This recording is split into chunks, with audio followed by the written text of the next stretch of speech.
Hey everyone, welcome back to Schooldemy. इस video series में हम लोग बात कर रहे हैं कि क्लास 12th बायोलॉजी के लिए एनसीईआरटी में कौन से क्वेश्चंस इंपॉर्टेंट है।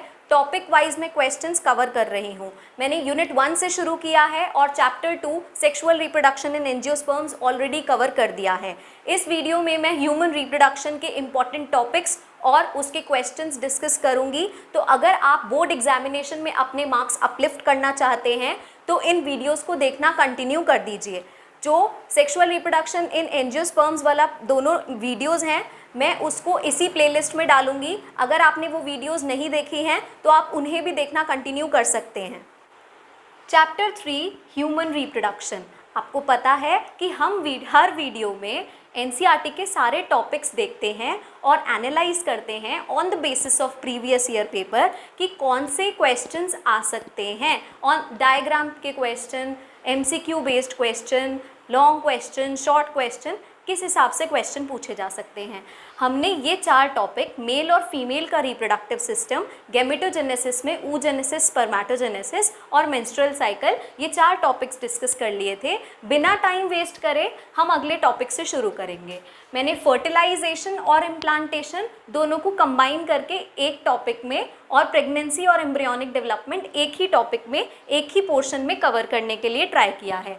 हम पहला देखेंगे टॉपिक ओवम और स्पर्म्स का डायग्राम है जो सिनगैमी यानी फर्टिलाइजेशन शो कर रहा है।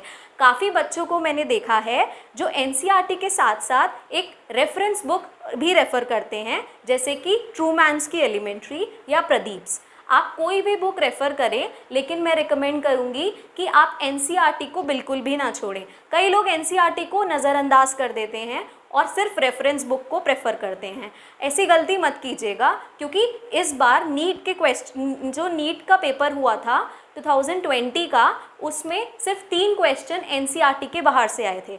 तो भले ही आप बोर्ड्स को फोकस करके चल रहे हो या कोई भी मेडिकल एग्ज़ाम को लेके, एनसीईआरटी मस्ट है। तो एनसीईआरटी में ये डायग्राम दिया हुआ है, रेफरेंस बुक में भी ये डायग्राम दिया हुआ होगा।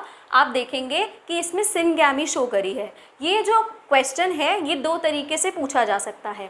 3 मार्क में क्वेश्चन पूछा जा सकता है डायरेक्टली डायग्राम ड्रॉ करने को, या फिर 2 मार्क में इस हिसाब से क्वेश्चन पूछा जा सकता है।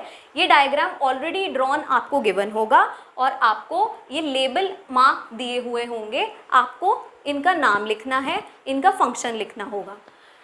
ये वाला जो पोर्शन है इसको हम ओवम बोलेंगे। ओवम के बाहर की जो लेयर होती है उसे विटेलाइन मेम्ब्रेन बोलते हैं।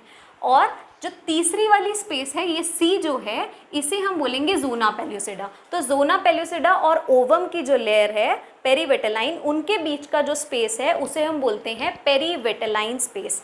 फिर जो बाहर वाली लेयर है, ये वाले जो सेल्स हैं, इसे हम बोलते हैं सेल्स ऑफ कोरोना रेडिएटा। इस साल कोई भी बच्चा ये वाली लेयर का नाम तो आई एम श्योर बिल्कुल नहीं भूलेगा। तो इस हिसाब से भी क्वेश्चन पूछा जा सकता है। हम सेकंड टॉपिक देखेंगे, transport of ovum, fertilisation and passage of embryo. इसका जो डायग्राम है वो आपकी एनसीईआरटी में गिवन है। एनसीईआरटी में जो डायग्राम गिवन है वो अलग से फेलोपियन ट्यूब भी दिखाता है जिसमें सारे इवेंट्स डिस्क्राइब हैं।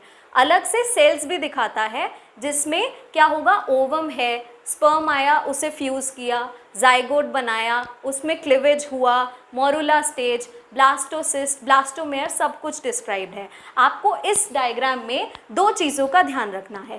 पहली चीज़ कि सेल्स के अलावा आप उसका इवेंट ज़रूर एनालाइज कीजिएगा कि कौन सा इवेंट कहाँ हो रहा है। फॉर एग्ज़ाम्पल, जो आपका ओवम रिलीज़ हुआ वो ओवरी के थ्रू रिलीज़ हुआ और आपके फिम्ब्रे ने कैच करा, उसके बाद वो फेलोपियन ट्यूब में एंटर करा।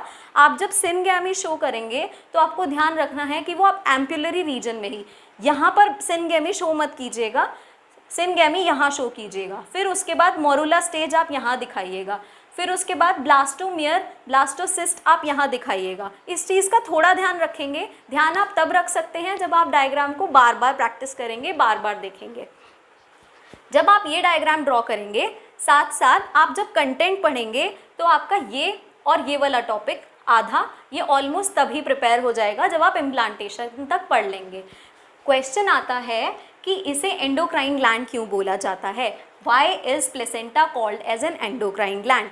तो आप डिस्क्राइब करेंगे because it releases several hormones, HCG, HPL, oestrogen, progesterone या फिर रिलैक्सिन। रिलैक्सिन से रिलेटेड भी क्वेश्चन पूछा जा सकता है। क्वेश्चन पूछा जा सकता है कि जो रिलैक्सिन है it is secreted by which of the organ. तो देखिए, जब शुरू में प्लेसेंटा डेवलप नहीं होता है, शुरू के first trimester of pregnancy placenta develop नहीं होता है, तो रिलैक्सिन कौन प्रोड्यूस करता है? तब ओवरी प्रोड्यूस करती है। लेकिन लेटर जब प्लेसेंटा बन जाता है तो प्लेसेंटा रिलीज करता है रिलैक्सिन। क्वेश्चन पूछा गया है, how is it that only one sperm enters the ovum? अगर हम इस क्वेश्चन की बात करें तो इसमें हमें ज़ोना पेल्यूसिडा का सिग्निफिकेंस डिस्क्राइब करना है, that zona pellucida blocks the entry of additional sperms, therefore protecting it from polyspermy.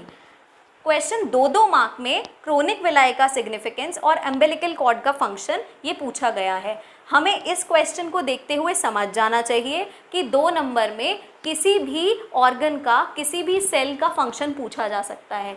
एक क्वेश्चन और आता है कि female human hormone during pregnancy कौन से रिलीज होते हैं, विदाउट प्रेगनेंसी कौन से रिलीज होते हैं, और ऐसे कौन से हार्मोन हैं जो ड्यूरिंग प्रेगनेंसी और विदाउट प्रेगनेंसी रिलीज होते हैं।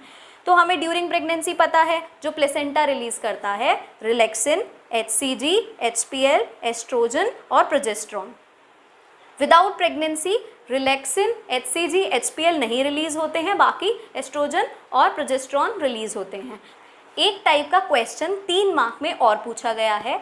आपको ये डायग्राम ऑलरेडी ड्रॉन गिवन होगा और आपको लेबल दिए हुए होंगे X, Y, Z। आपको बताना होगा कि जो X है ये क्या है, ओवरी है, Y क्या है, फिम्ब्रे हैं, इसका फंक्शन क्या है, to catch the released ovum from the ovary, Z क्या है, एम्प्यूला। देखिए एक चीज़ और, कुछ बच्चों ने पुराने एडिशन की NCERT ली होगी। पहले जो NCERT कहती थी वो बोलती थी कि जो फ्यूजन है, जो फर्टिलाइजेशन है, सिनगेमी है, that take place at ampullary isthmic junction. लेकिन जो अपडेटेड NCERT आई है वो बोलती है जो फ्यूजन होता है that take place at ampulla. तो ये चीज़ वो बच्चे ध्यान रखेंगे जिन्होंने पुराने एडिशन की NCERT ली है। तो फाइनली हम अपने लास्ट टॉपिक की बात करेंगे, पार्चुरेशन एंड लैक्टेशन। आपको इनकी डेफिनेशन पता होनी चाहिए। दूसरी चीज़, इस टॉपिक में से 1 या 2 मार्क में क्वेश्चन पूछा जा सकता है, लॉन्ग क्वेश्चन की उम्मीद मत रखिएगा। फंक्शन ऑफ ऑक्सीटोसिन, आपको ऑक्सीटोसिन का फंक्शन पता होना चाहिए, that oxytocin help in the uterine contraction and from where the oxytocin is released, it is released from the pituitary. Foetal ejection reflex के बारे में आपको पता होना चाहिए, ये 2 बार क्वेश्चन पूछा जा चुका है। तो फीटल इजेक्शन रिफ्लेक्स बेसिकली जो फीटस होता है और प्लेसेंटा होता है, इससे सिग्नल जाता है पिट्यूटरी में, that increases the mild uterine contraction which helps in the childbirth और parturition। तो कोलेस्ट्रम का सिग्निफिकेंस 1 मार्क में वैल्यू बेस्ड क्वेश्चन में पूछा जा सकता है। तो बेसिकली कोलेस्ट्रम क्या होता है, इनिशियल डेज में जो मदर अपने बेबी को मिल्क प्रोवाइड कराती है, that is colostrum, and it helps in development of antibody to the baby. तो ये इसीलिए डॉक्टर्स जो हैं वो इनिशियल फ्यू डेज की लैक्टेशन रिकमेंड करते हैं। Signals of parturition originates from pituitary. तो एक एक करके आपने देखा, हमने ये 7 टॉपिक्स डिस्कस करे। अगर आपको पसंद आए तो आप ये इसी हिसाब से इस टॉपिक को प्रिपेयर कर सकते हैं।